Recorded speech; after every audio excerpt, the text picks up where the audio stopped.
ઢાઢર નદીમાં પાણીની ભરપૂર આવક થઈ છે।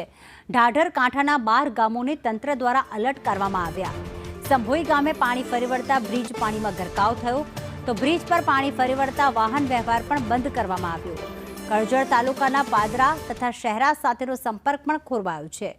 કરજણમાં ઢાઢર નદીમાં પાણીની ભારે આવકને લઈને નદી ગાંડીતુર બની।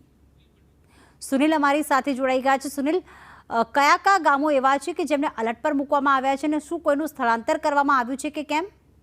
ચોક્કસથી પ્રીતિ જણાવી દઉં કે જે રીતે વાત કરવામાં આવે કે ગુજરાતની અંદર મેઘો મુસળધાર વરસી રહ્યો છે, ત્યારે ઢાઢર નદીના ઉપરવાસની અંદર જે ભારે વરસાદને લઈને ઢાઢર નદીમાં જે પાણી છોડવામાં આવ્યું છે, ત્યારે કરજણ તાલુકામાંથી પસાર થતા ઢાઢર નદી કિનારાના 12 જેવા ગામો જેમ છે કે સંભોઈ છે, ચોરભુજ છે, સુરવાડા છે, જેવા ગામોને એલર્ટ કરવામાં આવ્યા છે। અને વાત કરવામાં આવે કે જે રીતે ઢાઢર નદીમાં પાણીનો પ્રવાહ ધસમસતો પ્રવાહ વહી રહ્યો છે, ત્યારે કરજણ તાલુકાના સંભોઈ ગામેથી પસાર થતા બ્રિજ ઉપર ઢાઢર નદીના પાણીમાં બ્રિજ ગરકાવ થયો છે, જેને લઈને પાદરા તાલુકાનું શહેરા અને પાદરાનું વાહન વ્યવહાર ખોરાયો છે।